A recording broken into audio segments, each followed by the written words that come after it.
This is Robbie Luckett. We are in Air Hall at the Margaret Walker Center. Today is April the 10th, 2013, and I am here with Dr. Robert H. Smith. Dr. Smith, do we have your permission to record this interview? Yes, you do. Let's begin by telling us a little bit about yourself. Tell us about how you grew up. Tell us about your family, the circumstances of your growing up, and a little bit of your background. My family, my background. I'm a native of Rayville, Louisiana, where I was born and reared. And Rayville, at the time of my growing up, had a population of about 2,500 to 3,000. It was originally a sawmill town, but the two sawmills burned down one after the other, and thus it became a cotton town. My parents, their names were Henderson E. Smith and Rosie Lewis Smith. My father was a Baptist preacher. But I came from a long line of sharecroppers and tenant farmers. My father was the first one in the family to leave the sharecropping business and move to Rayville, Louisiana when my mother and he got married. And of course, the family on both sides, my father's family and my mother's family, thought that was not a wise move to make at that time, because at that time, sharecropping and tenant farming was a way of life for black people in the South, and especially my family. So growing up in Rayville, I was the first one in my family on both sides to go to high school or finish high school. So I finally finished high school April 1939, when I finished high school in 11th grade. At that time, we only had 11th grades. Now, the high school that I finished from was what I call, for lack of a better expression, a makeshift high school. What happened was, in Rayville at that time, I only had an elementary school. It was called the Rosenwald School for Colored. And there's a history behind the Rosenwald thing, which you probably know about already. Julius Rosenwald was a wealthy person who owned Sears Roebuck. And of course, he built these 2 or 3 room schools throughout the South for black people. And that's why we had 7th grade in Rayville. So there was one high school in the Richmond Parish, which was where we were located. It was located about 3 or 4 miles, maybe 5 miles south of Delhi. And it was called the Richmond Parish Agricultural School for Colored. They taught us agriculture in high school. The idea behind that, I assume, from my experience over the years, was to make sure that we were good field hands. And of course, in high school, you probably know already, not only they teach agriculture, but they also taught home economics. So you'd be good cooks and good housekeepers. Now, getting back to the high school, I finished the 7th grade, and there was nowhere to go to high school except to go to Delhi. And that was 25 miles away. And so my father, for some reason, he and my mother decided that their children were going to get an education because that was the only vehicle out of the system in which I was born and in which they lived. So they went and bought a bus with some other men in the community. I said they bought the bus out of the junk pile because we rode the bus 25 miles one direction every day, and it would break down en route to school or break down leaving school. Thus, we often got to school late. I got home late at night, like 10 o'clock, for example. That went on for 1 year. In the meantime, my father, Henderson E. Smith, got together with some other men in the community, and they went to the school board and asked the school board if they would build a room a year, would they give them a teacher a year. Now, these men, of course, were not lettered men. They didn't. My father hadn't finished 8th grade at the time. So to him, a room and a teacher was all you needed. So they built a room out of their pockets, and they got a teacher. And that was the ninth grade. I was in the ninth grade. The next year, they built another room on the school. And that was the 10th grade, and got a teacher. I was in that grade. And the next year, they built another room in the school, and got a teacher, and that was the 11th grade. I was in that grade. So I graduated from high school through that system. Now, we didn't have a library, had no science laboratory, and nothing of the sort. So you can imagine the kind of education that I received. Now, these folk who taught did the best they could. I might add that they had started teaching when they were 8th grade. And if you can imagine what an 8th grader could bring to a school situation, preparing you for college. Because the idea was not so much to prepare for college as it was learn how to read and write as far as they were concerned. Nevertheless, I finished high school in 1939, and my father said, "You're going to college." Now, you have to understand that my father's income was very limited because he was a Baptist preacher and pastoring small country churches, and they paid him somewhere between $5, maybe $7 a month. They had church on one Sunday a month.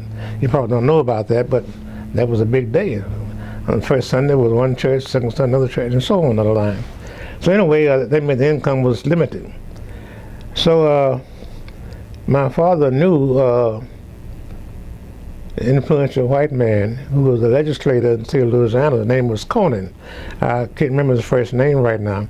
But Mr. Conan knew the president of Grambling State University. At that time, well, not Grambling State, it was called Louisiana Negro Normal Industrial Institute. That was Grambling State University that you know about now. And so he called Ralph, as he called him, and said, "I'm sending 2 boys down there, Ralph, give them a job." And told me, when you get there, go see Ralph. Now, I'm a freshman going to college. I'm not going to see the president calling Ralph. So I went to see the president. That's Mr. Jones, Mr. Conan. "Oh, yeah, Mr. Conan called. That's fine. And don't worry about it, Smith. You got a job." And my job was to keep the campus clean. You might say the garbage collector on campus. I'm going around with a long stick with a nail in it and pick up paper before school started in the morning, after school in the evening. And for that job, I received $7.50 a month, which I never saw. The room and board and tuition at that time, 1939, was $12.50 a month. So they paid me $7.50 a month, and my father scrapped up $5 a month to send them back out to $12.50, which meant I had no spending money while there, except what I could pick up or earn otherwise. That went on for a couple of years, and I got behind with my room and board. And so that was in my beginning of my 3rd year there. And they sent me home in April because my father didn't have $50 to pay the room and board, which I was in arrears with. And you can imagine, if you know anything about small towns, what it's like to come home from college in April before school is out. Everybody in town thought that I had done something wrong. So the question to me always, whenever they met me or saw me, "What did you do wrong, Robert?" And I said, "Nothing." And they didn't believe what I said. They thought I had committed some misdemeanor and got sent home, but I couldn't tell them my father didn't have $50. And back in those days, you couldn't walk in the bank as a black man and say, "Loan me $50," unless some white man would sign for you. And my father, at that time, had not lived on any white man's plantation because he left back in 1920. In 1920, he left. And so that meant he couldn't get the money, didn't have the money. I came home. And so I'm disgusted and disorganized and angry with the world, I guess, because I had to come home from school. So I applied for a job in Monroe, Louisiana, which is 20 miles west of Rayville. And I got a job at Bridges Boarding House. And the Bridges paid me $7.50 a week, working 7 days a week. And because I lived in Monroe, I didn't have nowhere to stay. I lived in the basement of the Bridges home, sleeping on a couch and some sheets that she gave me to sleep on. And the bridges became very fun to me because I was always reciting poetry as I worked. I was kind of lonely and wishing for school, so I recite poetry. I recited Lincoln's Gettysburg Address and so on. And one day a man who ran the Paramount Theater, you heard about Paramount Theater, I'm sure, heard me reciting Lincoln's Gettysburg Address. He said, "Robert, I'm going to give you a pass to Paramount whenever you want to go." And he gave me a pass to Paramount Theater while I was in Monroe. So then by that time, the war started in 1941. I remember when Pearl Harbor was attacked, and I really didn't know what had happened, but the girls were crying because they thought their fathers, their brothers, or their uncles, whomever, was going away to war and get killed, etc. And so when I found out what had happened, I said, "Oh my goodness, that does mean war." And the next day or so, month or whatever it was, President FDR, Franklin Roosevelt, declared war. And the draft was put into effect. So now I'm working in this boarding house in Monroe for $7.50 a week. And I decided to go to a defense job in Monroe. They were building barracks for white soldiers who were trained to become pilots. And I got a job helping to build those barracks, and the job pays 60 cents an hour. And they paid time and a half for overtime on Saturday and Sunday. So my income jumped from $7.50 a week to $29.50 a week. And that was, at that time, was a whole lot of money. And so in October 1942, I was drafted in the service. So I came home, and the money I had saved, I gave it to my mother, my father, my brother, and my sister, and I went into the service.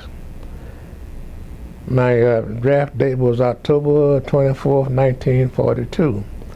Now that's a very short, condensed history of my early years in Rayville. There's much more to it than that, because growing up in Rayville, I left out one thing that I want to go back and tell you about. You can put some order to it later on if you want to. We didn't have any athletic programs at the high school. We had track meets and basketball. I played basketball, and I might add I was a forward.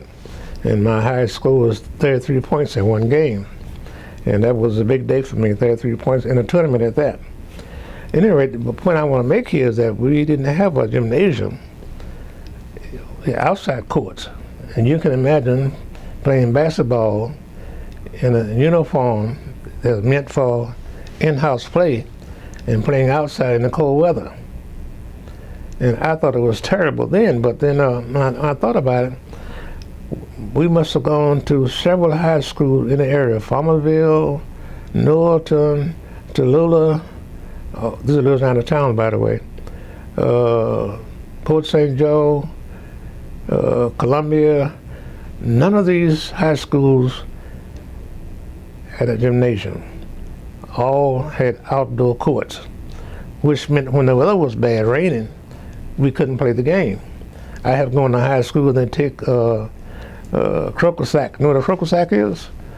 And to get the water to court so we could play ball, which means we played ball on a damp court and sometimes bounce the ball in the water, you know. But that was the way life was. So anyway, that's back to my high school. Now getting back to my time in the Army, we started in 1942. I went into the service, and I went to Camp Beauregard in Exeter, Louisiana, where I was drafted into the service. I took the oath of whatever you want to call it, to swear to protect the country and life and whatever that was. And they sent me to what was then called New Orleans Staging Area, which became Camp Planchet in New Orleans, Louisiana. I was assigned to the 124th Truck Battalion. My job was driving the truck. And I drove a dump truck. At that time, there was no hydraulic equipment on trucks. The truck, you push a lever on the side, and the bed would fly up and let the material out and drop back down. At that time, I must have weighed about 150 pounds of wet. So a dump truck just beat me down to a feather, you know. So I went to the first sergeant. I said, "Sergeant, there must be some other job in this army I can do other than driving that cotton picking truck. It's just the way I said it. And they called me schoolboy, by the way, because in my outfit at that time, there were 200 men in the company D that was in the 123rd Truck Battalion. Only about 2 of us, maybe 3, had ever been to college. So I read letters for young men from their parents or from their girlfriends. I wrote letters for them back to their girlfriends or their parents. And sometimes their girlfriend couldn't visit with them. They said to me, "You the one who wrote the letter because he can't write." That was my experience in the service. So anyway, the sergeant gave me. I was on a 5-mile hike one day with full dress, 40, 50-pound pack on my back, along with my rifle I had, and it was a 5-mile hike. And the sergeant came to get me what was called a carry-all. A carry-all is similar to an SUV. He said, "Private Smith, I got a job for you. Can you type?" I said, "Yes." I had never seen a typewriter. But I said, "Yes, I can type." He said, "Come on, you're going to become the clerk." So I walked into the office, met the lieutenant who was commanding the company. His name was Koziski, a Polish name, I guess. And he showed me my office, showed me my desk and a typewriter. And that night, I went to the postal exchange. I bought a self-teaching manual for learning how to type. And every night, I would spend hours with that manual learning how to type. Because my job was to type training schedules for the company for each week. And this training schedule must have been 2 pages long, legal size paper with lines and whatever. I learned to do it, I could really do it. So being in the battalion headquarters where I was located, all these books on the wall were Army regulations. So I had plenty of time on my hands, so instead of going to town at night, I went down to headquarters to read the regulations. And I found out, by this time, by the way, I was promoted to corporal. I found out that I had earned a high score on the Army General Classification Test. They only required something like I'd be 110 for you to qualify to go to OCS, Officer Training School. So I found out that I could either go to Officer Training School by applying for it or apply for a position as Warrant Officer Junior grade. A warrant officer received the same respect and the same pay as a second lieutenant, and then had to spend 90 days eating worms and running around the woods all day long. So I decided to apply for warrant officer, and my commanding officer, Lieutenant Koziski, was very pleased to recommend me for it because he thought I was the smartest color boy he'd ever seen. Matter of fact, he told me that. Well, you can understand that, because most black boys, most color boys at that time, what they saw were field hands, cotton pickers, plow hands. And here I was, an educated young man, 21 years old, 3 years of college, almost 3 years of, 2.5 years of college. And so to him, I was the smartest black boy they'd ever seen. So he recommended me for the position, so I was discharged from the Army as an enlisted man and re-inducted as an officer. My number was, I remember now, W212669 was my officer serial number. So I became the personnel officer for the 500th Port Battalion, led by a Colonel Newelton, N-E-W-L-E-T-O-N. He was from Pittsburgh, Pennsylvania, and he was not a Southern man. And after about 6, maybe 7 months, I was promoted from Warrant Officer Junior grade to Chief Warrant Officer. And I spent the whole time from July 1943 till May of 1946 as the personnel officer in the 500 Port Battalion. My job was to take care of Army payroll, take care of applications for young men to send monies to their families, to their wives, or to their mothers. And for a long time, I was only a black officer in this outfit, because back in those days, Army was segregated. And the 500 Battalion was commanded by a white officer, a major, lieutenant colonel, a major, and a captain. Captain was the adjutant of the unit, and my job was assistant to the adjutant, so I was 4 officers: the colonel, the major, the captain, and me. They meet at the Army headquarters. So all these men now have a black officer, and they felt, how should I put it, a lot of confidence, a lot of feeling toward me. They brought their problems, their girlfriend problem, their wife's problem, their mother's problem, all these things they brought to me. To write letters or read letters or whatever. And so I went overseas, and I was stationed in Belfast, Northern Ireland, for about 3 or 4 months before D-Day.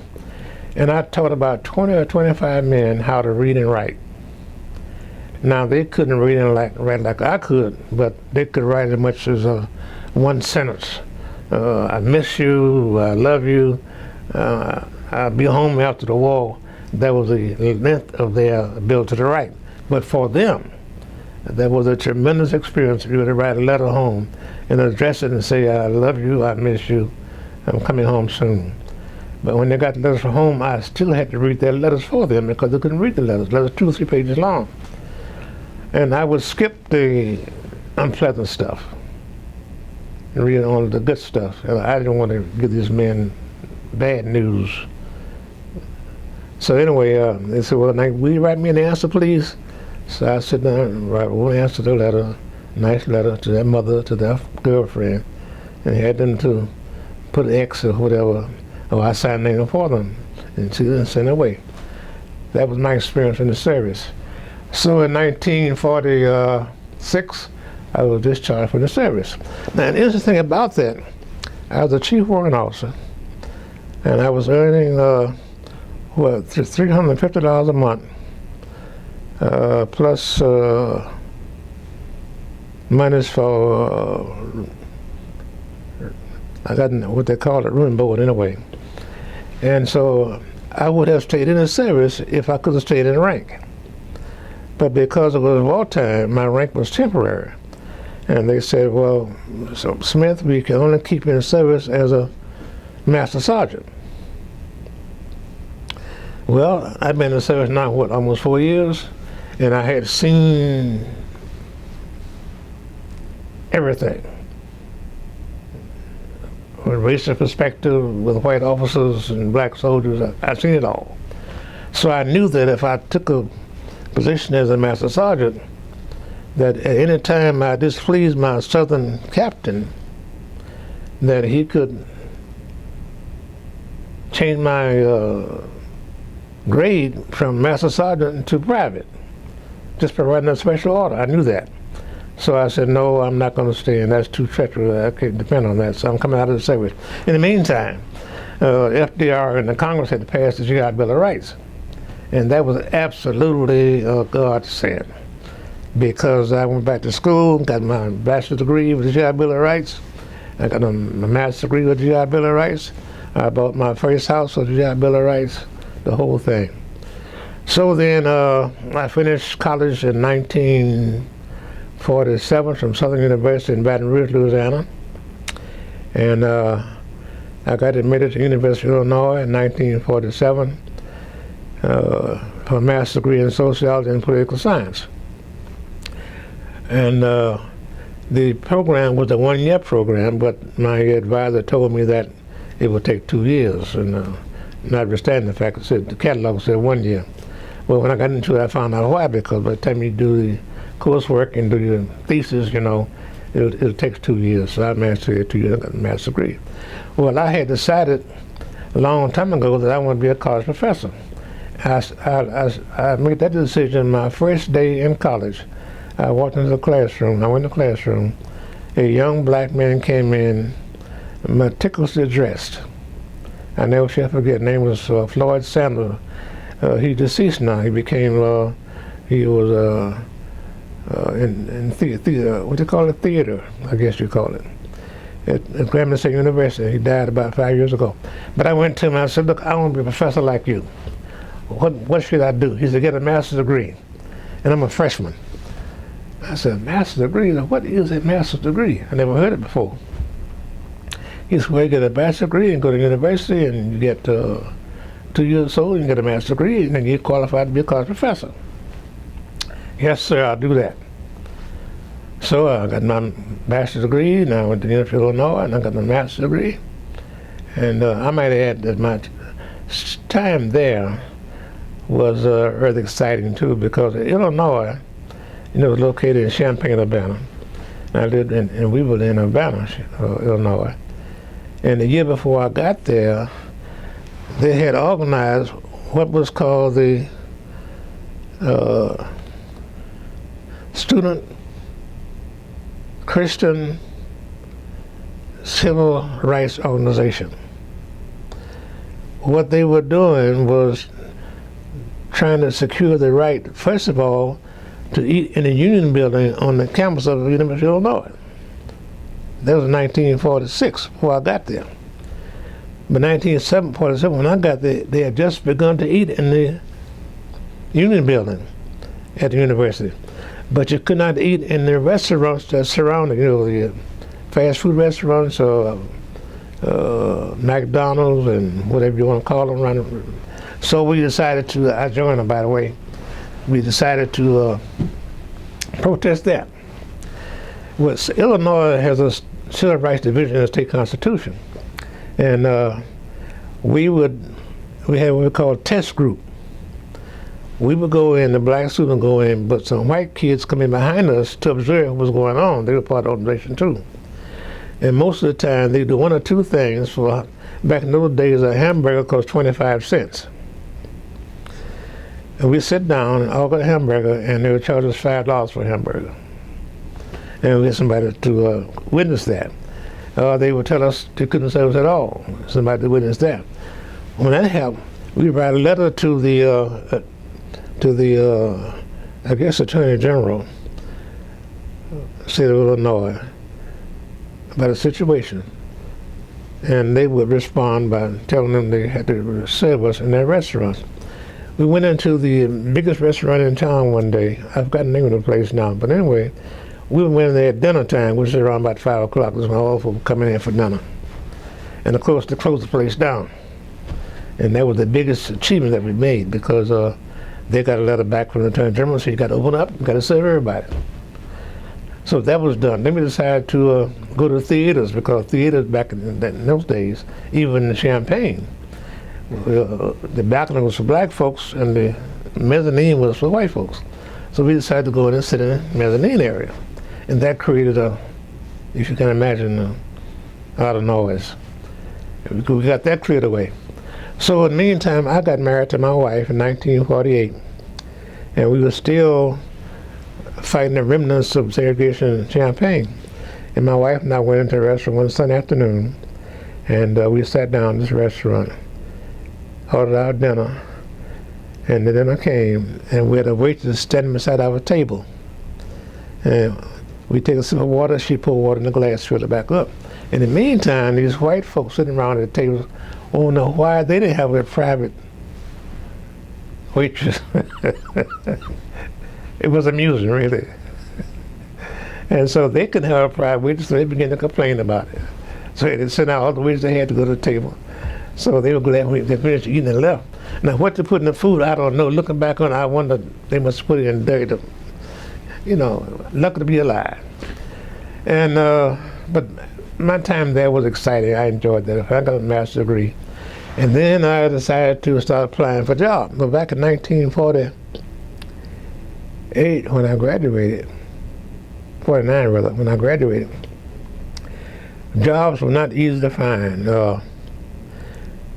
The first job that I got a call from was from a private, junior college in Topeka, Kansas. And they wanted to hire me as a professor of economics and dean of men. And so I talked to the president on the telephone. He said, well, you don't have any experience in dealing with men. And I said, no, sir, I don't. I spent 3.5, 4 years in the service where I had 25 men who were under my command as a personnel officer. And I did that. And we had a conversation. I said, well, tell me this, Mr. President. Did you have any experience as president before you became president of... That's kind of smart. He said, no, I didn't. So we both laughed on the telephone. But I didn't take the job anyway, because I wasn't trained in economics. My training was in sociology, political science. So then I was hired at a college in Birmingham, Alabama. What's the name of the college in Birmingham, Alabama? Miles College. They offered me a job. And my wife was a registered nurse, by the way. And I forgot to tell you that story about that. Let me move back just for a moment to tell you about her experience, because I got married to her in 1948. I was still a student in Illinois. And she was a registered nurse at that time. And she went to 4 hospitals in that area. She went to every hospital to get a job, and they would not hire her because she was black. She finally went to the Catholic hospital in Champaign, Illinois, and the sister in charge said, I hire you on probation. If the doctors like you, I'll keep you. If they don't like you, will not stay. My wife at that time was a surgical nurse.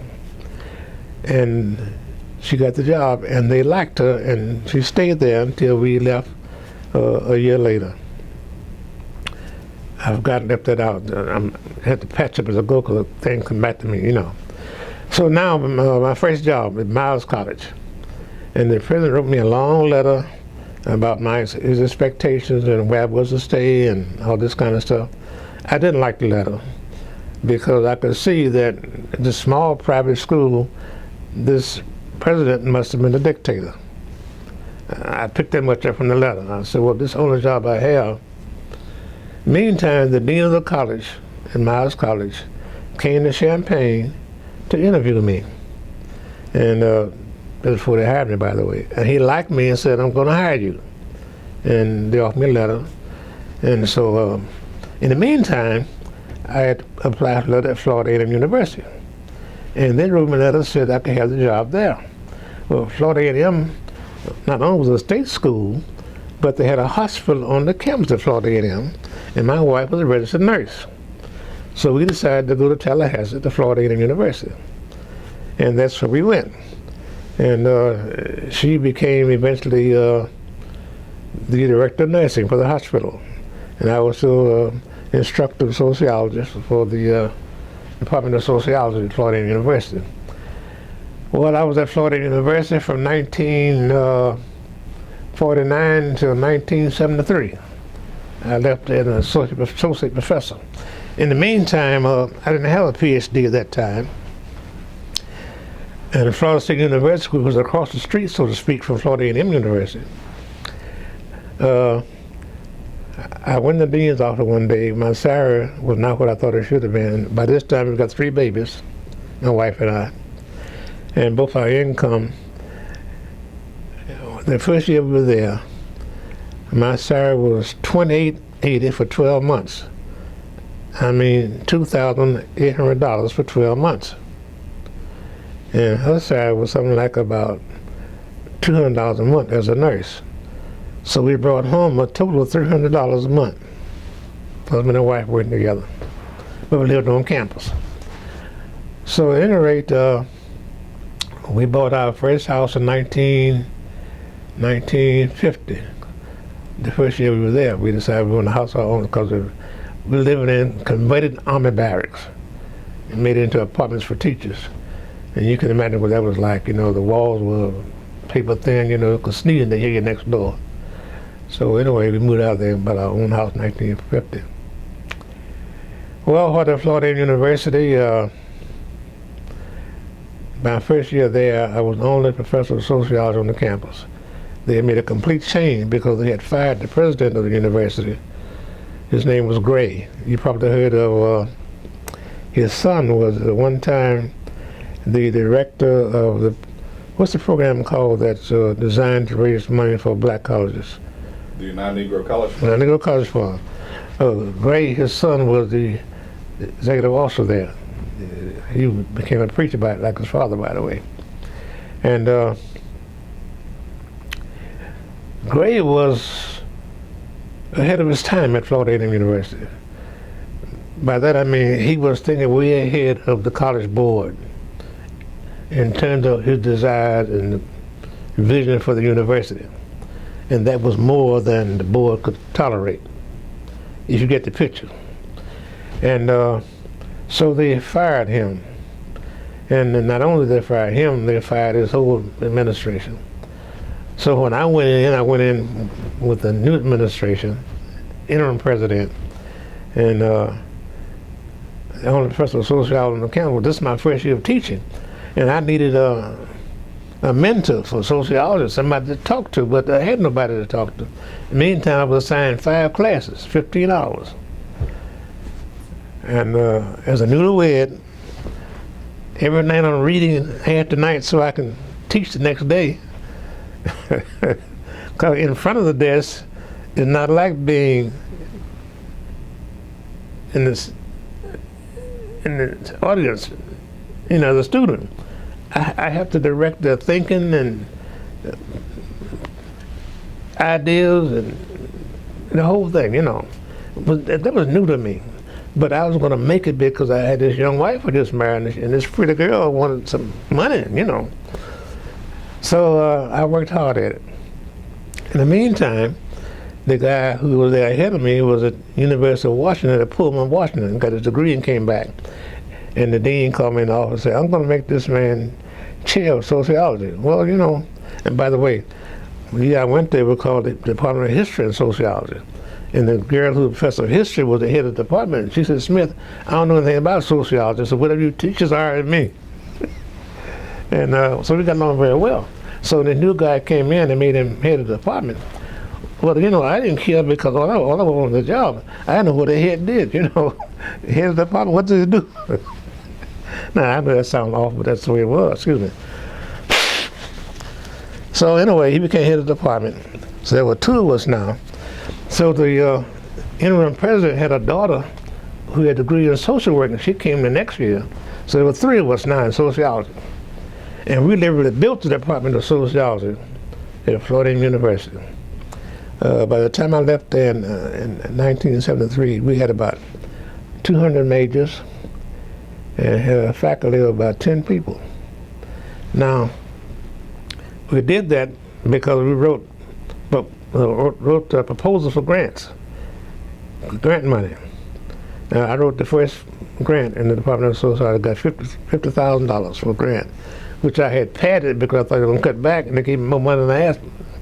And I had more money I could spend for what I wanted to do. But anyway, that was the first money we got. And I was made director of special programs for the department. All the, we have called spring seminars. We brought in experts from across the country in the field of sociology, social work, political science. And we did that for 2 days, no classes. Just went through these special seminars we had. I was the director of that program for, I guess, 15, 20 years. In the meantime, I organized Pi Gamma Mu, which is a National Social Science Honor Society. You probably know about that. They have one on campus here. And I became the advisor when I came here, but I was a dean, so I couldn't do the same kind of things for them here that I did as a professor. And that became the biggest, most exciting honor society on campus. To the extent that even the president's wife wanted to belong. So the president called me one day at noon at lunch, said, his name was Gore, by the way, said, Mr. Smith, my wife wanted to join Pi Gamma Mu. Well, now his wife didn't qualify. But the president's wife wanted to be a member. You know what I did? I made her a member. And in the meantime, I went to Florida State University and I went to see the department chair whom I knew from professional meetings. Name was Lee Axelson. I said, Dr. Ackerson, and he said, Robert, now you may call me Lee all the time. Now, Dr. Ackerson. I said, okay, well, I want to put it, I came here to tell you that I want to get in the Department of Sociology for a doctoral degree, and I want to get in today. Now, let me tell you this. The Board of Control, state of Florida, told the president of the university, if any one of us black professors were to apply for admission to Florida State University, we were to be summarily fired. You get the message? So here I go over to the Florida State University, to the department chair, and tells him that I want to get into the Department of Sociology. And he said, okay, Bob, I'll let you in provided you bring me 1,000 on the GRE. You know what that is, GRE.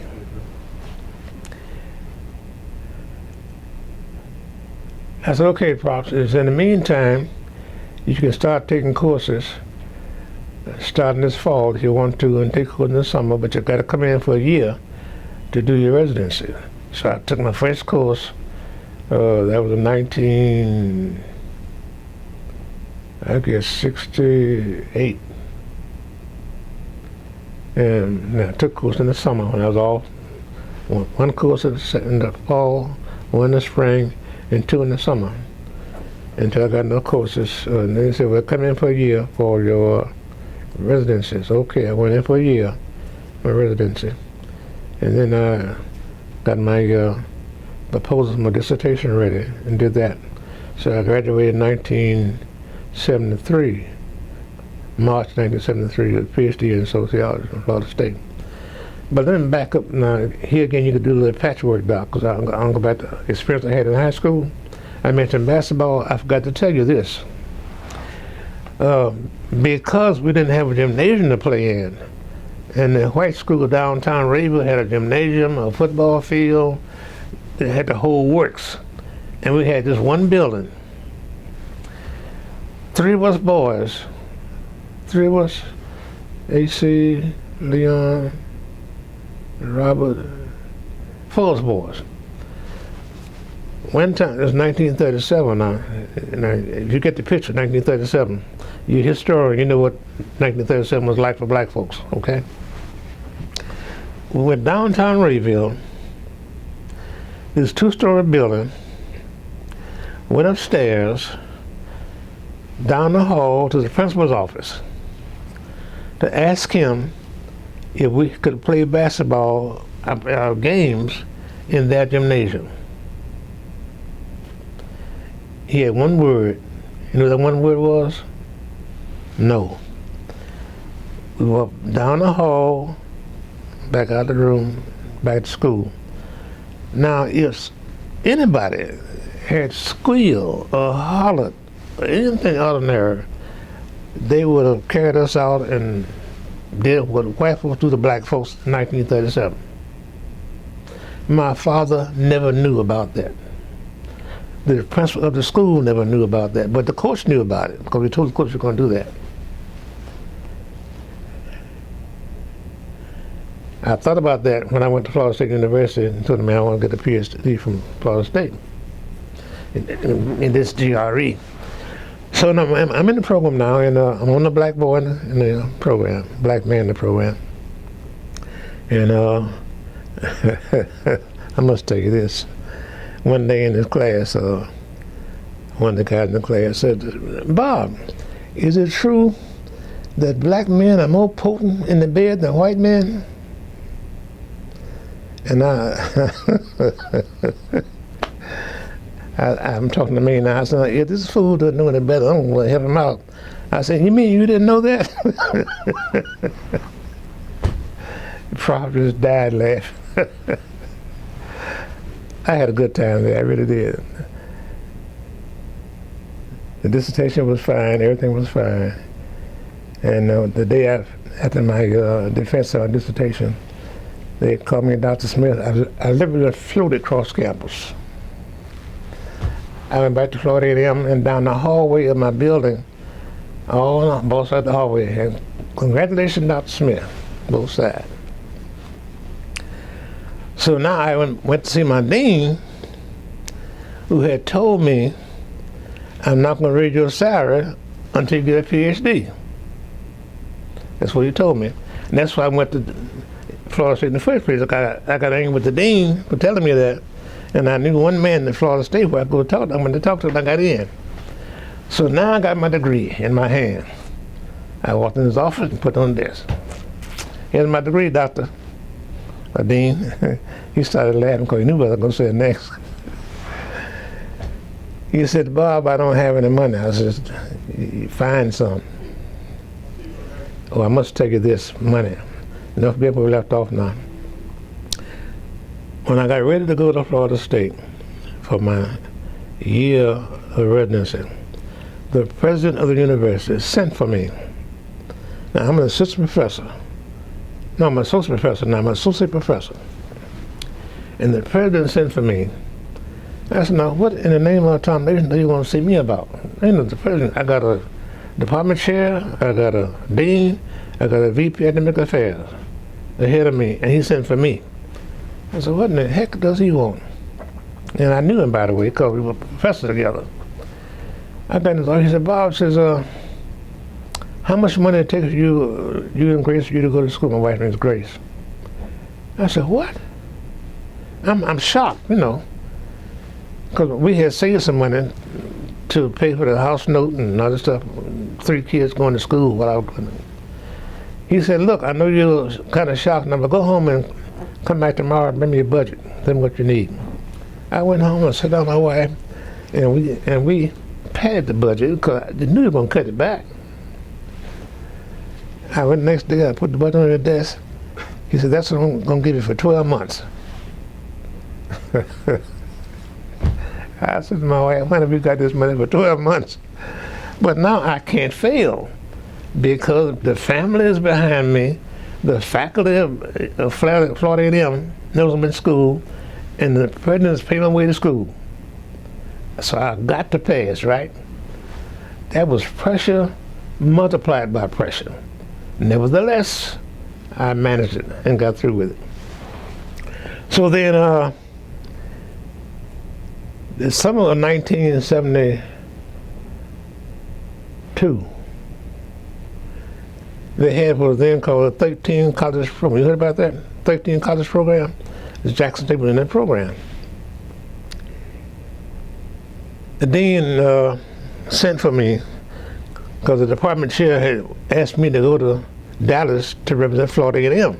Now, I was not a part of the 13 college program, but they wanted me to go represent the college at the program because I was very active on campus and they thought I'd be a good showman, I guess, I don't know. Anyway, I went to Dallas, the 13 college program, and they were talking about Jackson State. And so I said, they must never heard of Florida A&M. I'm going to educate these folks about Florida A&M. That's when I met Esther Smith. You met Esther Smith? He was the VP here at Jackson State. And so I met him. And I was very vocal at the conference. I really know all kind of terror about faculty rights and that kind of stuff. So meantime, I found out that they had here at Jackson State a program in computer science. And my young son, I have 2 sons, my youngest son was very good in mathematics. And I was trying to think of a good career for him, something that was new and different because the technology was just beginning to rise up in the system, you know. So I called Esther and I told him I wanted to see him to talk to him about something very close to me. He said, I want to see you too. So we met in Atlanta, another meeting. He said, why you want to see me? I said, well, my son needs to be in computer science. That's the newest thing out now, and he's good in mathematics. He said, fine. He said, our position at Jackson State, dean of the school of liberal arts, the liberal studies are called in. I said, you gotta be kidding. He said, no, I'm serious. I'm a professor, you see. Never been an department chair. He said, you be a good dean, Smith. And I said, I think about it. So I called my wife and I told her, I said, honey, guess what? The vice president of academic affairs at Jackson State offered me a position as dean of the college, dean of liberal arts. liberal studies rather. And so it took us a whole month to decide because, I'm at Florida A&M. I got the president in my hip pocket. I got it made. So then we decided after a whole month of thinking about it and praying about it, talking to my friends about it, we decided to come to Jackson State. The president, the vice president, the dean, and the department chair all became angry with me for leaving Florida A&M. They said, "You can't go." I said, "I'm going." Well, I said, "Tell you what, Mr. President," I said, "you give me $18,000. At that time, I said it was $13,000. That was in 1973. "You give me $18,000 for 9 months and guarantee working this summer and I'll stay." And he said, "Bob, I just don't have it. And he said, if I had a deanship, I'd give that to you too, because you make a damn good dean." I said, "Well, Mr. President, I got to go because I got 3 kids in the college. And it takes money because I can't get student aid because I make too much money for student aid, but not enough money to send them to school. So I got to pay out of my pocket, my wife and me." So we came to Jackson State. That's how we got here. Because I came for an interview. I met the faculty and the people around Jackson State University. And SSL and recommended me to the president. And he offered me the job. On July 1st, 1973, I came to Jackson State as Dean of the School of Liberal Studies. At that time, we must have had 15 departments in the School of Liberal Studies, and I had about 125 faculty members.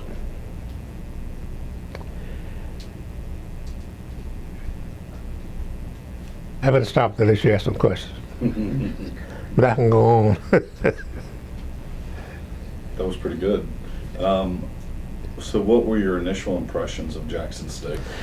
Well, the reason why I came to Jackson State, because I found out that JSU was in a building mode, and I wanted to be on the ground floor. I felt that I was on the ground floor, that my chance of doing a good job much better. And I went to a place where everything's all settled, Not at the same time, I might point out I had 2 other officers' deanships, one in North Carolina A&T, and another school in California. I had friends in both these places, and these folks guaranteed me that if you come for the interview and you pass the interview, the job is yours. And all of a sudden I'm saleable. Everybody wants me. Well, I had been a good professor. I'd been active and doing things, so I couldn't understand that. And my name was pretty well known. And so I came to JSU and interviewed, and because in the building mode, I came to Jackson State. That's one reason. And the second reason, my family was in Louisiana. Mother and father were still living there. By this time, they were 75, 80 years old. I thought it'd be better if I was closer to them than it would be in Florida. So I came to Jackson State, and I could go home in an hour and a half. And sure enough, my father got ill, and he expired. Then my brother got ill. My brother was younger than me, he's 4 years younger than me. But he got ill, and he expired. Left a wife and 4 children, by the way. And I became their surrogate father, I suppose. And then my mother got ill, and she died. And meantime, I was running back and forth to Rayville, 120 miles from my house to their house, from at 5 o'clock and get back here at 12 o'clock at night and back to work the next day. So it was good that I was close by, so I could go from time to time to see them, because my father was a peculiar kind of person, was very proud man. That's why I left the farm, because he could not tolerate a white man telling his wife what to do. My mother was carrying me, and the boss came and ordered my mother to go to the field and help my dad to chop the cotton. And that was the last crop he made after that, in farming after that. So then I'm glad to be close by, so I could go see them. That's the second reason why I came. But then I enjoyed being here because of the building mode, and people were excited about doing things, and President People was gung-ho about making the university a great university, and I like that. It's exciting to be in a place where things are moving, you can dream big, what you want to do. I never shall forget the time when Esther Smith, the vice president, called me and said, look, the president wanted a master's degree in sociology. I called the faculty and said, look, let's put together a master's degree program in sociology. How soon do you want it? Tomorrow morning. Wasn't really like that, but he wanted quick to get it, and quick to get it meant quick to get it. And so the faculty get together and we work on it, the courses and whatever, put it together, a nice little wrap up, give the president, vice president, he would approve it. The faculty senate would look at it and approve it, and go to the president, and he approve it, take the college board, and they would approve it. So we got a master's degree. Well, getting master's degrees in the program that we got them in, and no money to support them, didn't mean a whole lot. You know what I mean? When you go into a graduate program, you got to have money for research. You got to invite professors who are research oriented, who want to do things. It's not like being primarily a teaching institution. And the college board, from my perspective, as low on the totem pole as I was, but being a dean and knowing what it would take to run the school and to run a program like that, and not getting the money you needed, it was a terrible chore, but we got it done. But we got it done through grants, proposals, that kind of thing. I might add that President Peoples and Vice President Smith, when I came in, after I came aboard, they told me that they wanted every department in the School of Liberal Studies to be accredited by the institution that accredits departments, like chemistry, the American Chemical Society, what they call ACS, and social work, you know the name for it, you can look it up. And political science got a program in what do you call that program? They got a second program in political science now. What's that program called? It's in I should have brought the catalog. I didn't bring it when I forgot to bring it. Anyway, I got that accredited, and then we organized a program in mass communication, got that accredited. So we got chemistry accredited, we got art accredited, got music accredited, got social work accredited, and political science. There's 5 programs we got accredited. That's what they told me they wanted to do. My first day here is a job. This is what we want you to do. My first thought was, what have you been doing all this time before I got here? Don't record that. But I'm the dean, and the VPs tell deans what to do. So, okay, Doc, we'll do that. So then I wrote to these various organizations to get their guidelines, what they expected, faculty they needed, courses they need, all these kind of things. Had to be in place for each department, At least one department chair I had to let go because he was fighting the program. He was afraid, really. Accreditation for some folks is a big mountain to climb. And he was not a PhD holder, so he thought his job was in jeopardy, and it was, because I had to find a relieving. But nevertheless, we got the program accredited. And of course, the college board, I don't know how excited they were about it, but John People was excited about it, because now all the programs that could be accredited in my school were accredited. Those were some great days we had back in those days. So that was my impression of Jackson State when I first came in. And the faculty was very receptive when I got here. But as always, when you come into a new situation like this, you have some faculty members who like you and some who wonder where they found you. Now, I know I told you that the interview was only going to be an hour, but you've already talked for an hour, and our tape is about to run out, which means we have to pause it right now, and we have to put in a new tape. You mean I've been talking an hour? You've been talking an hour nonstop. How you feel? You want some water? You can imagine what my classes were like. Well, you asked me to talk about my experience, and That's great. It's perfect. Good stuff. Sorry? Good stuff. Very good. Very good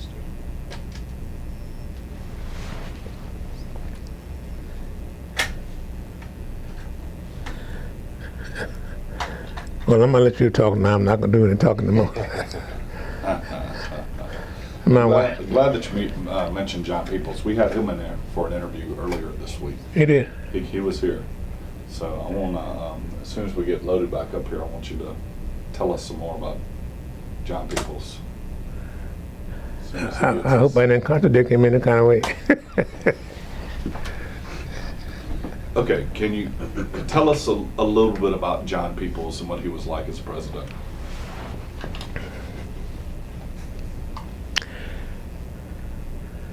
John Peoples was a president with vision.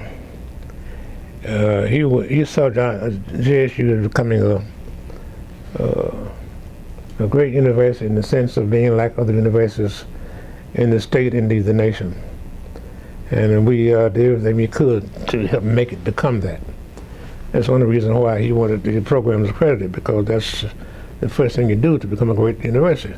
Notwithstanding the fact that Harvard doesn't worry about these kind of things. It's Harvard University, but Jackson State is not a Harvard. We have to do the best thing we can do to make our name known. So we worked hard at that. And he wanted, along with he and Estes, wanted more doctorates. So anybody we hired from that point on, time I came, we looked for PhDs. And because that's what they wanted. And I had no problem with that.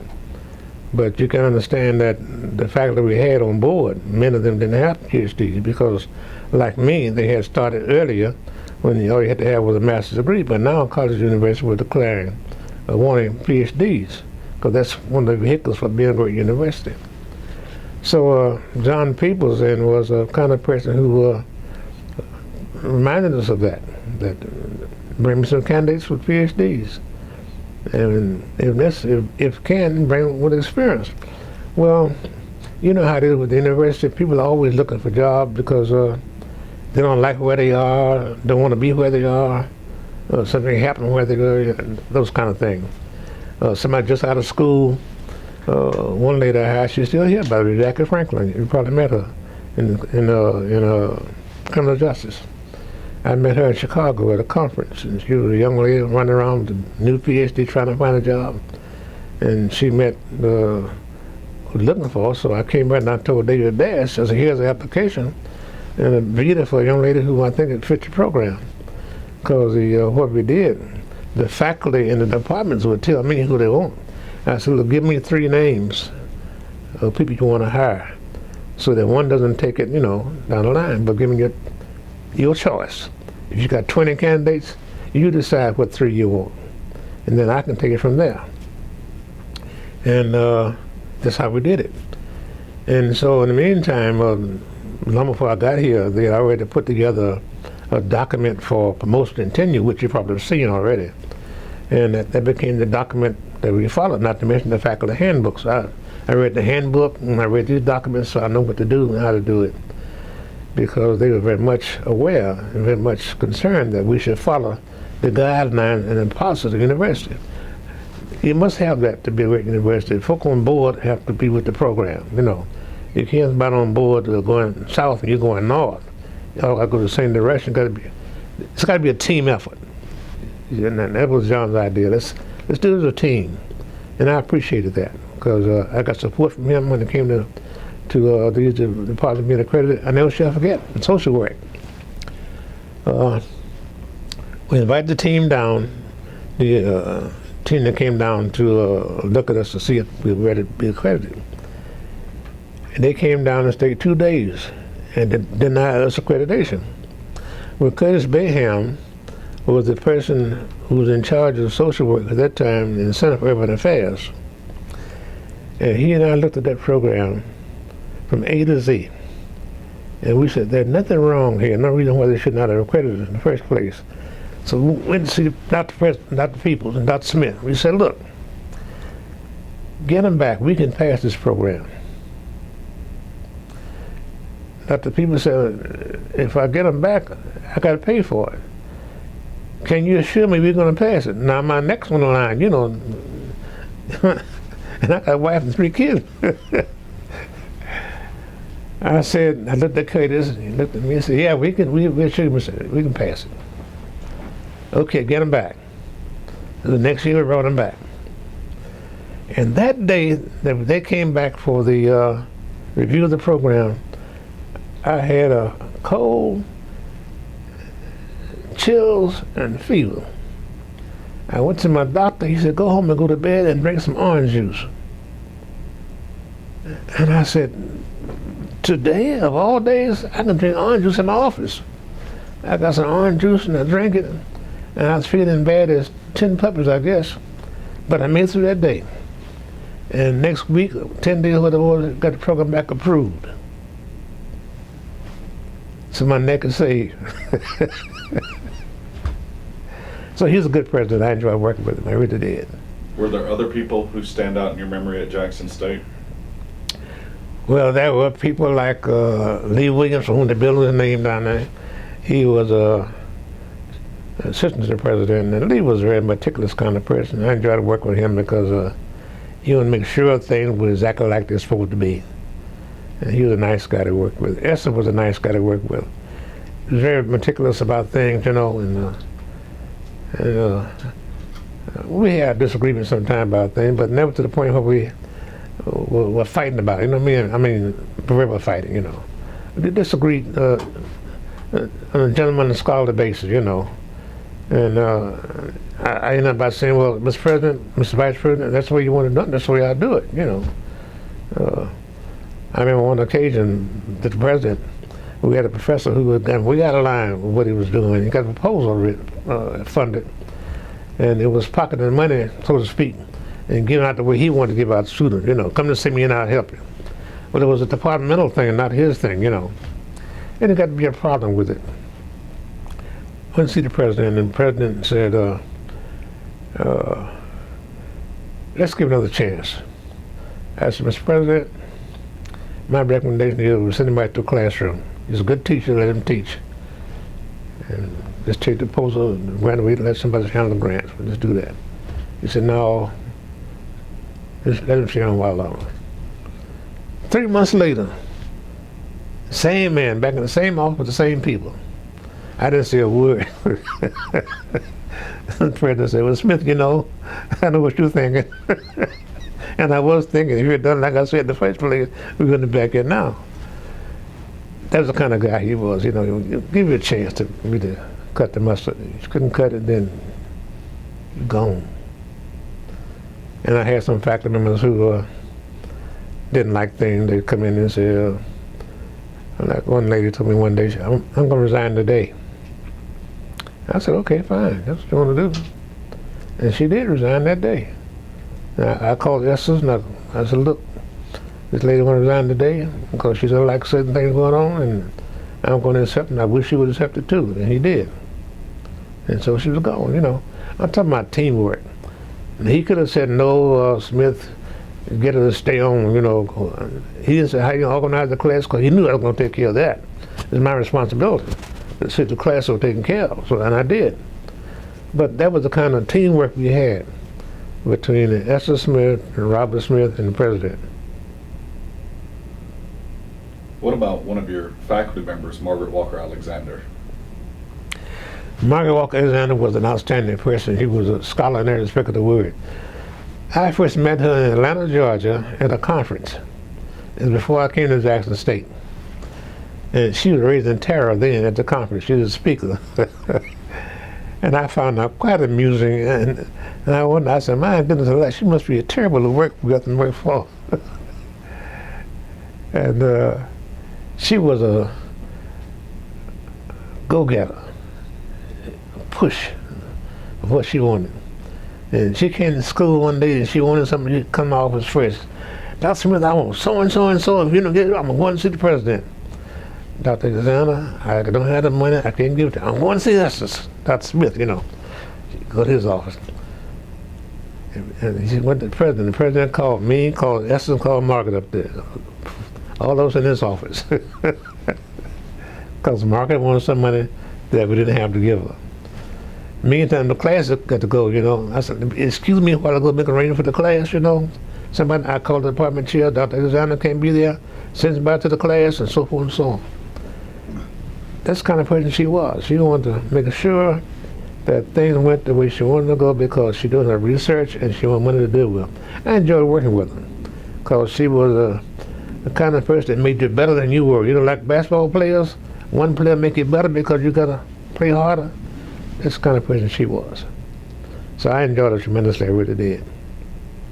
Were there events that stand out in your mind during your time at Jackson State? Such as? Any kind of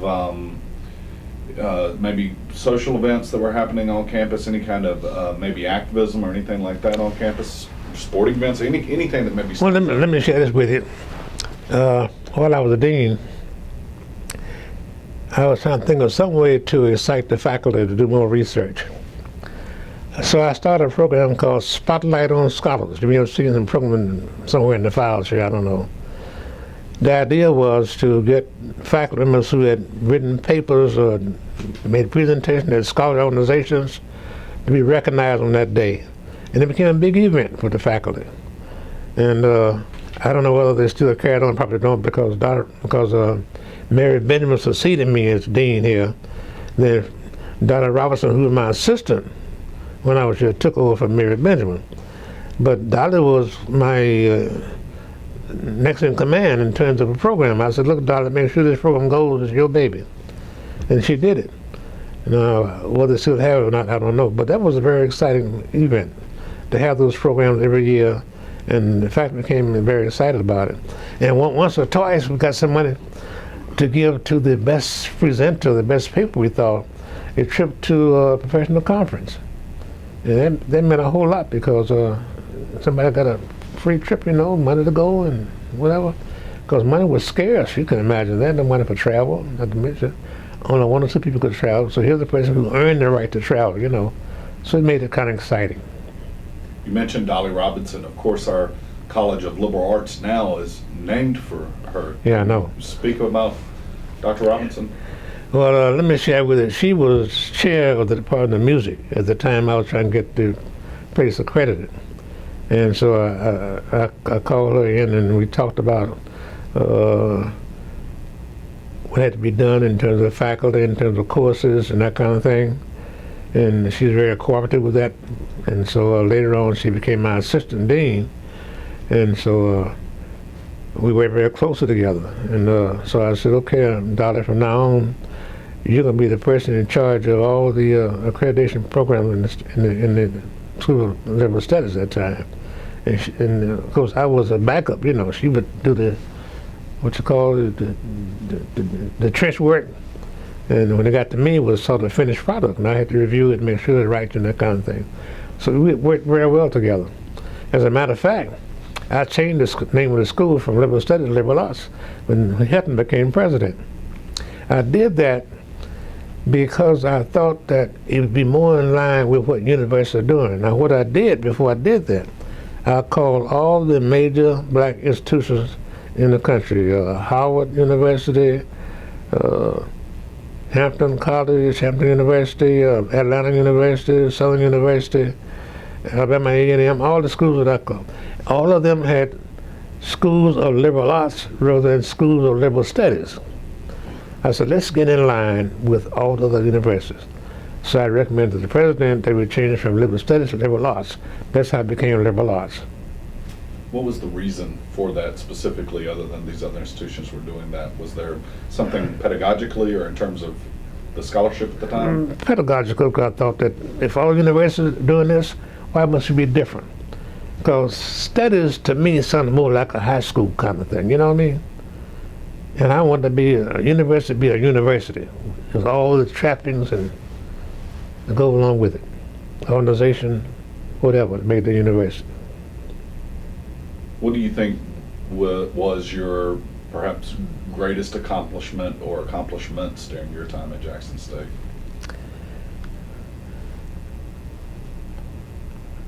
That program, the Spotlight on Scholars, was a great thing I did.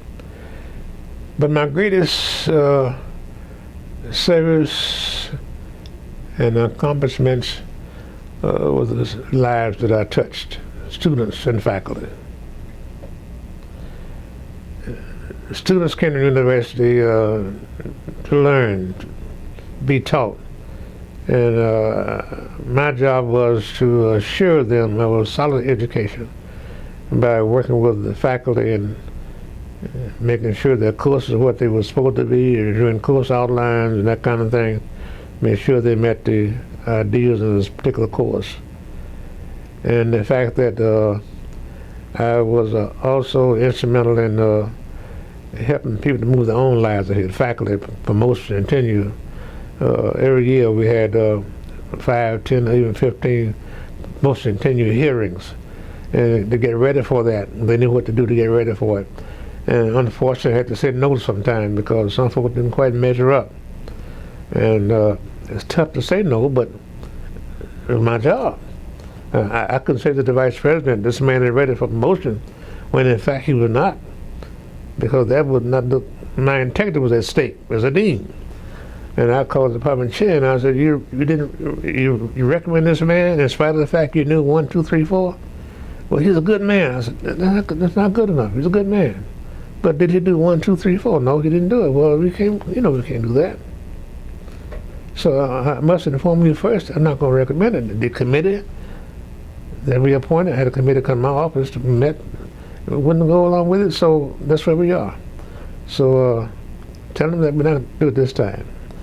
So I wrote to the vice president and I said, he's not recommended for promotion, and these are the reasons why. I never gave him a letter about a promotion and tenure without telling him why. Why we recommended him, why we did not recommend him. So he had a solid ground to stand on. If you want to go to court, went to court once or twice, by the way, because people want to be promoted. And fortunately, I always had data ready. Like one time, we had a position in the Department of Speech. Guy applied for it. He's a black guy. And the top candidate was a white guy. No, a black girl from Ohio State. But she just had not taken the job. And they gave me 3 names, This black girl from Ohio State, this white, I can't remember white guy, but he had everything you want in the person who was speech department. And the third person. And the person who took us to court was way down the line. Number 10 down this way, But he was black. He thought we gave it to the white person that we were being racist. Here we go on the Easter Friday morning down to ELC to defend our position. And ELC saw what we'd done. So look, we had 25 names and 3 rows to the top, and here are the 3, and that's what we did. So the ELC folks said, well, what you complaining about? Well, you want the job. And he thought because he was black, he ought to have it. But by that time, we were looking for scholars, looking for faculty. We were looking for color of skin. If you're going to be a great university, you can't be like that. You got to look for scholars, And so we won that case. One adverse kind of thing that happened, but that's part of being a university. But the one thing I learned from that, I always learn from whatever happened, be careful what you say and what you write, because it'll come back to haunt you. I went to a conference in Colorado City, a small college in Colorado. I forgot the name of the college now, but they had a lawyer from Ohio State University who taught the course. You know what he taught us? How to write and what to say to people. And by this time, I'm a seasoned dean, I know all this stuff. But to hear him say it, it was exciting, So on the same line of thinking about things that happened, I had a professor who was an alcoholic. And the department chair had him in my office twice on the carpet. And each time I didn't recommend dismissal until the department chair worked with him a while longer. Let's not hurry through this, because if we hurry through this, you go to court, you lose the case. So not only that, he's a good teacher, but you got to stay sober.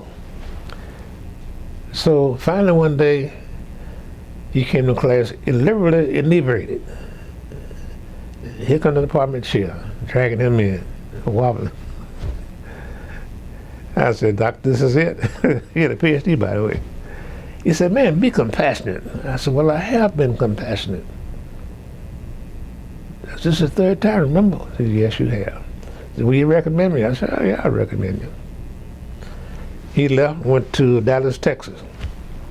And one day the superintendent of school in Dallas, Texas called me and said, "You know Dr. X?" I said, "Yes, I know him."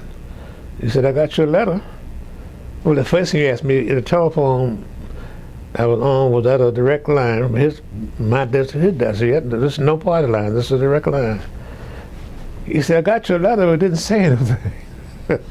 Well, I knew that when I wrote the letter. So we both laughed about it. I said, "Have you interviewed him?" He said, "Yes." I said, "Well, how'd it come out?" He said, "It smelled like a whiskey barrel." I said, "There you have it." So I never wrote a thing, can't go to court, but didn't say anything. Now that was a negative thing, but that's what happened. A university has all kinds of experiences. You got people, you wonder why the good Lord sent them to you, but you have them. And you got people that you can work all the time, like the young lady who was VP one time, Evelyn Foster. You probably saw her name somewhere. Evelyn was an excellent worker. Now, I could call Evelyn to the history department, by the way. I said, "Evelyn, this is what I want you to do." And she was all kind of terrors. She'd fuss like hell, you know. "Dr. Smith, you know, so and so and so and so and so and so." And you get this, when do you want me to start? I want you to start tomorrow morning. Good worker, good person, you know. She and her husband both. Husband was a history too, but Evelyn was the go-getter. And I really enjoyed her. What's your impressions of Jackson State today? I'm overwhelmed. The other day when I saw this idea of the dome, I said, that's a dream I always had of Jackson State.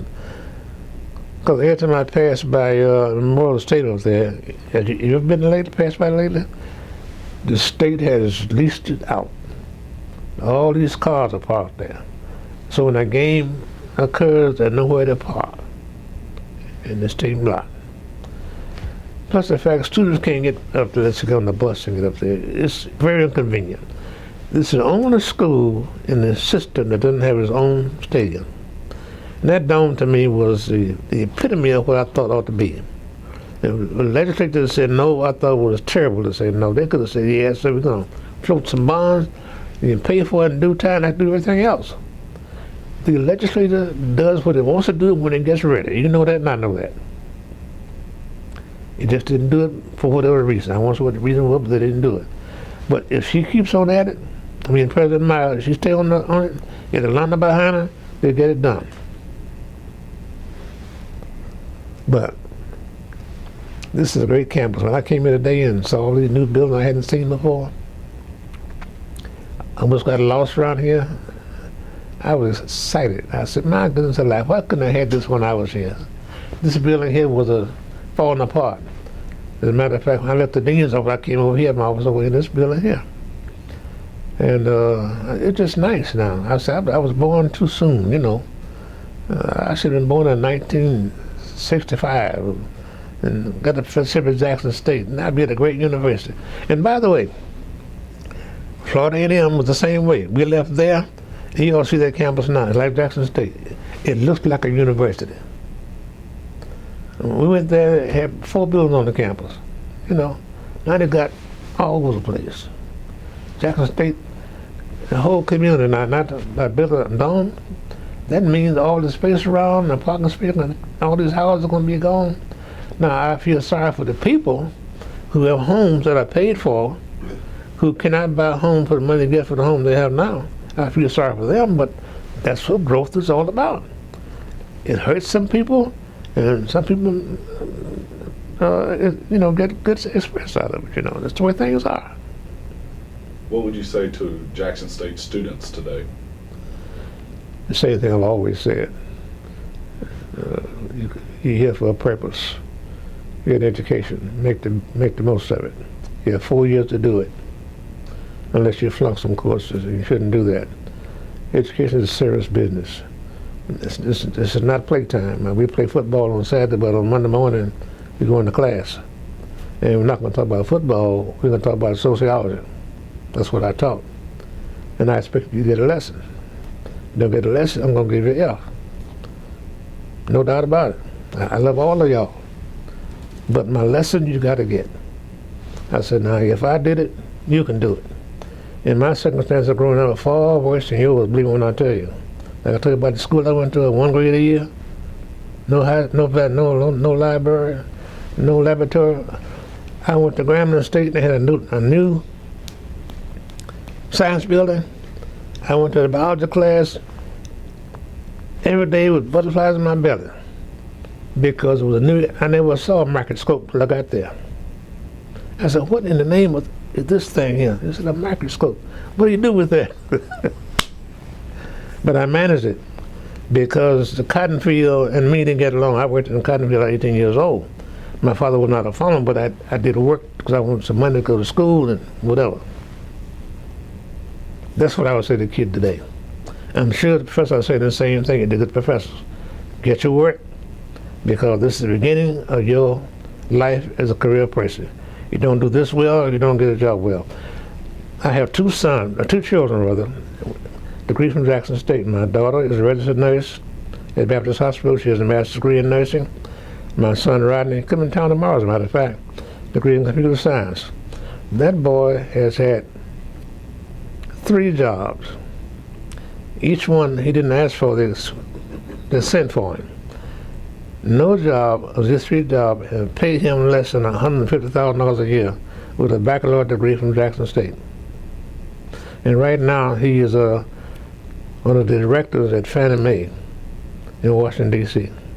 And he left Orange, which was a international communications corporation out of Paris, France. He was the managing operator for all of North America. He was in charge, my son, Jackson State graduate, which meant he got his lessons when I told him. Now he played football in high school, running back in high school, back of the week 3 or 4 times, you know. I said, the moment your grades drop, football is out the window. You understand that? Yes, sir, Daddy. Fine. He got to college, he didn't play because he knew I was going to send him to college whether he played football or not. And I did. My wife and I sent him to college. They did a good job. My oldest son is a musician. He's working for the new found symphony, New World Symphony rather, in Miami, Florida. He goes to Europe every summer and he visits several European countries during the season, during the winter, looking for young scholars to put together a symphony that plays in Verbier, Switzerland for concerts during the summer. But he graduated from Florida State because he's my oldest child. We were living in Florida at the time, you know. So that's what I would say to kids if I were teaching today. The things that you got to do to make it. I had a special lecture I used to give the kids on how to dress and how to speak, how to present themselves, when to go shopping, what to wear, all those kind of things. Those are the kind of things that kids need to understand about life, is how you look. Right now, when I go shopping, my wife is ill, and my wife had congestive heart failure back Christmas Day, and I do all the shopping now, so I never go shopping without a coat and towel. Because people see you with a coat and towel on, you get special respect. You're surprised what you get, and it doesn't bother you because you're not one of us. But if you're one of me, it means something. When they see you, everybody wants to give you special attention, whatever, you know. That's the way the world is. Notwithstanding the fact that we have a black president that nobody likes. I should say nobody likes. The Republicans don't like it. But I never thought I'd live to see it. So I lived to see it. On that line of thinking, I have lived, Dr. Luckett, from the worst of it to the best of it. I've seen it all and felt all of it. I had men that tell me, when you see me coming, boy, take your hat off. I stopped wearing a hat. So when I take it off. I'm 92 years old, so you know I must have had experience in 92 years.